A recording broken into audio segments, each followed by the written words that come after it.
गणपति पापा मोरया।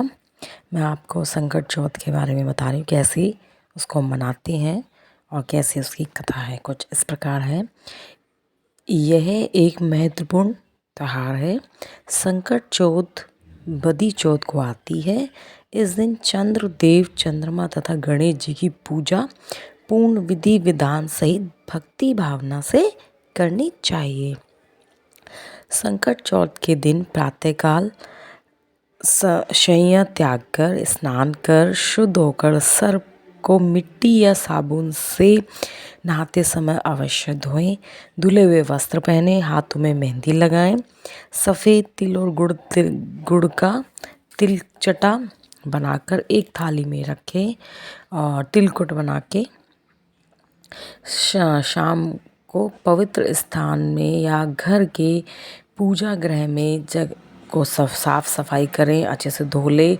आटे के 4 कोने के चौके पूर कर उस पर काठ का पीढ़ा रख के पीढ़े को पानी से धोकर उस पर धुले हुए लोटे का जल भर के कलश के रूप में रखें। जल के लोटे में रोली स्वास्तिक बनाएं का चिन्ह बनाएं। स्वास्तिक चिन्ह के पास लौटते ही पेंदी पर भी रोली तेहरा बिंदी बना दी जाए एवं हाथ में थोड़ा सा तिलकुटा लेकर संकट चौथ की कथा सुने। कथा सुनने के बाद एक कटोरी में तिलकुटा और कुछ रुपए, कुछ बायना अपनी सास को देकर उनके चरण स्पर्श करें। फिर पाटे पर रखकर जल कलश को कहानी सुनने के लिए हाथ में लिया गया तिलकुटा और एक और उठाकर रख दे। संध्या काल में चंद्र निकलने होने पर उसी जल कलश में चंद्रदेव और अर्घ देकर स्वयं भोजन करें। श्री गणेश जी के पूजन में भोग भी तिलकुटे का ही लगाया जाता है।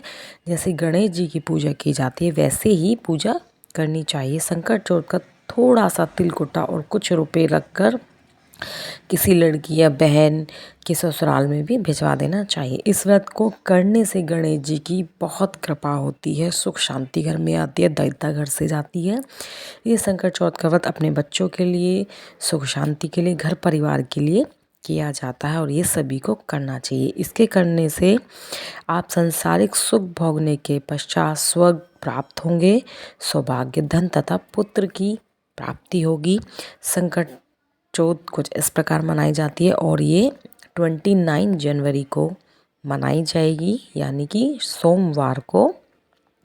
तो आप सभी संकट चौथ का व्रत जरूर रखें और कमेंट बॉक्स में ये इसका नियम है संकट चौथ का कि आपको कैसा लगा। इस तरह से आपको पूजा करें और जय गणपति पापा मोरया जरूर लिखें।